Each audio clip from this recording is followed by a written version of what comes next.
السلام علیکم دوستو، آج ہم بات کریں گے 13ویں صدی کے امیر ترین انسان کے بارے میں اور جانیں گے اس انسان کی زندگی کے کچھ واقعات جنہیں جان کر آپ بھی حیران ہو جائیں گے۔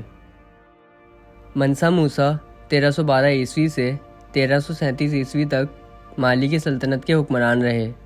ان کے دور حکومت میں مالی افریقہ کے امیر ترین ریاستوں میں سے ایک تھا اور منسا موسیٰ کا شمار دنیا کے امیر ترین افراد میں ہوتا تھا۔ مالی کی قدیم سلطنت جدید دور کے مالی، سینیگل، گیمبیا، گنی، نائجیریا، موریتانیہ اور برکینا فاسو کے کچھ حصوں میں پھیلی ہوئی تھی۔ منسا موسیٰ نے ٹمبکٹو اور گاؤ جیسے شہروں کو اہم ثقافتی مراکز میں ترقی دی۔ وہ اپنے شہروں کے لیے نئی عمارتیں ڈیزائن کرنے کے لیے مشرق وسطیٰ اور پورے افریقہ سے آرکیٹیکٹس کو بھی لے کر آئے۔ منسا موسیٰ نے مالی کی سلطنت کو اسلامی دنیا میں سیکھنے کے ایک جدید ترین مرکز میں تبدیل کر دیا تھا۔ منسا موسیٰ 1312 عیسوی میں اقتدار میں آئے جب سابق بادشاہ ابوبکر دوم سمندر میں غائب ہو گئے۔ منسا ابوبکر ثانی اٹلانٹک اوشن کی تلاش کے لیے بحری جہازوں کے ایک بڑے بیڑے پر روانہ ہوئے تھے اور کبھی واپس نہیں آئے۔ منسا موسیٰ کو ایک ایسی سلطنت وراثت میں ملی جو پہلے سے ہی دولت مند تھی، لیکن تجارت کو بڑھانے میں ان کے کام نے مالی کو افریقہ کی سب سے امیر ترین سلطنت بنا دیا۔ ان کی دولت مالی سلطنت میں نمک اور سونے کے اہم ذخائر کی کان کنی سے حاصل ہوئی۔ ہاتھی کے دانت بھی دولت کا ایک اور بڑا ذریعہ تھے۔ جب منسا موسیٰ 1324 عیسوی میں مکے کی زیارت اور حج پر گئے تو ان کے مصر کے سفر نے کافی ہلچل مچا دی۔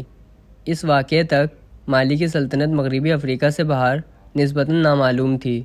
اس وقت کے عرب مصنفین کا کہنا ہے کہ انہوں نے دسیوں ہزار لوگوں اور درجنوں اونٹوں کے ساتھ سفر کیا، جن میں سے ہر ایک کے پاس 136 کلو گرام سونا تھا۔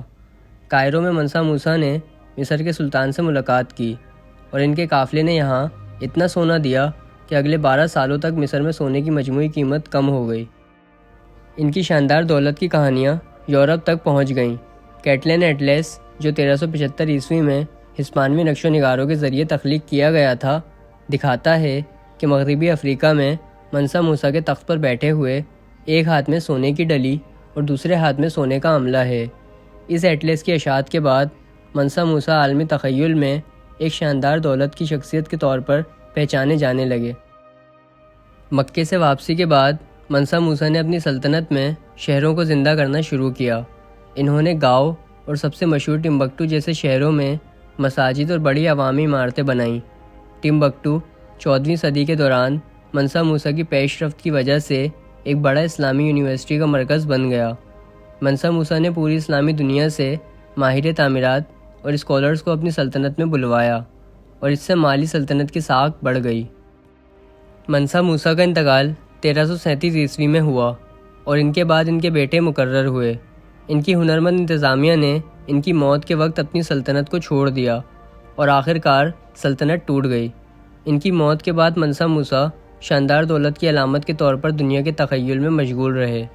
تاہم ان کی دولت ان کے میراث کا صرف ایک حصہ ہے اور انہیں ان کے اسلامی عقیدے، علمی تعلیم کے فروغ اور مالی میں ثقافت کی سرپرستی کے لیے بھی یاد کیا جاتا ہے۔ منسا موسیٰ کے جانشین پہلے ان کے بیٹے منسا مگن اول نے کیا، جس نے ریجنٹ کے طور پر بھی حکومت کی تھی جب منسا موسیٰ اپنے مشہور حج پر گئے ہوئے تھے۔ پھر ان کے بھائی منسا سلیمان نے ان کے بیٹے کی جگہ لے لی۔ منسا سلیمان نے اپنے بھائی کے اسلام کی ترویج کو جاری رکھا اور پرتگالیوں کے ذریعے نئے تجارتی راستے کھولنے سے پہلے مالی سلطنت ایک اور صدی تک ترقی کرتی رہی۔ نئے گولڈ فیلڈز کی دریافت اور مغربی افریقہ کے جنوبی ساحل تک رسائی کا مطلب یہ تھا کہ 15ویں صدی کی وسعت تک مالی کے اس خطے میں تجارت کی اجارہ داری نہیں رہی۔ اہم بات یہ ہے کہ مالی کے منسا بھی آپس میں لڑنے لگے کیونکہ خانہ جنگیوں نے سلطنت کو تباہ کر دیا تھا۔ نتیجے کے طور پر پہلے توارق نے مالی کے شہروں جیسے ٹمبکٹو پر حملہ کیا اور پھر بڑھتی ہوئی سونگائی سلطنت، جس پر بادشاہ سنی علی کی حکومت تھی، یقینی طور پر 1460 کی دہائی میں مالی کے بیشتر علاقوں پر قبضہ کر لیا۔ امید کرتا ہوں کہ آپ کو آج کی ویڈیو پسند آئی ہوگی اور اس ویڈیو سے کچھ نیا جاننے کو ملا ہوگا۔ اگر آپ کو یہ ویڈیو پسند آئی ہے تو پلیز لائک اور سبسکرائب کریں۔ شکریہ۔